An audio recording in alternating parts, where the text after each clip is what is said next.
Vapor quality, folks. That's the name of the game.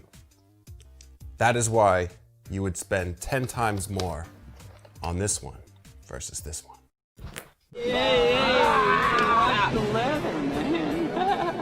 Complete and total disregard for what I'm doing.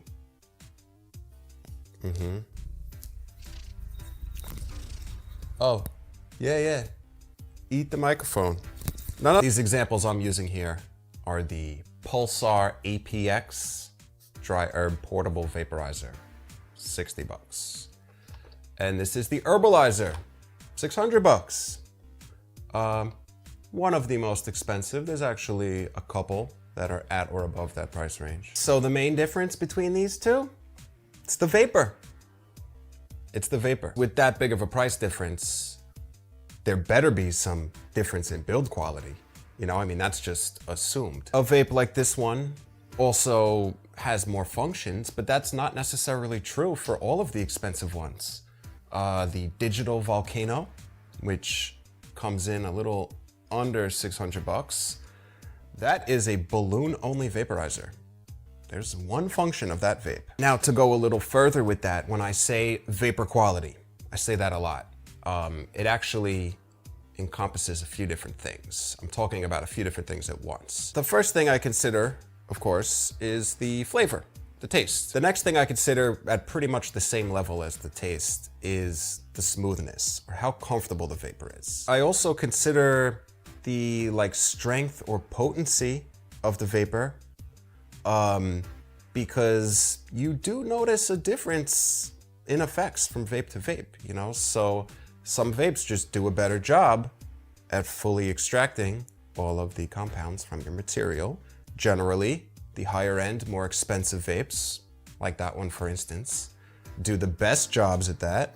And then the cheaper vapes are not really that great at that. The density, or how strong each draw feels, you know, when you're pulling or after you take a pull, that's something I consider too, because some vapes will just feel stronger when they hit you than other ones. I'd say those are the main 3 or 4 things that really encompass vapor quality to me. Now, this is another one of those videos that I'm making some broad generalizations in, but for the most part, that's the deal generally. If someone was to ask that question and I had to give a 1-sentence response, that would be the response for what's the difference between a $60 and $600 vaporizer. If they had an hour to talk about it, I'd say, all right, well, I mean, there's desktops that have this kind of advantage, and then there's portables that are better for around the house, and there's portables that are better when you're on the go, and there's ones that are better for one hit, and there's ones that are better for a full session. So then it starts to get, you know, detailed and whatever, and that's why I have a job. But the big high-level overview of vaporizers, like when I look at them all, if I line them all up, I could probably line them all up by vapor quality, and I would say that that would be pretty close to what the lineup would look like if I lined them up by price.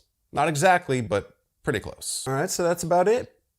Have you had experience with cheap and expensive vapes? Let me know. I really appreciate you taking the time to watch. Stay up.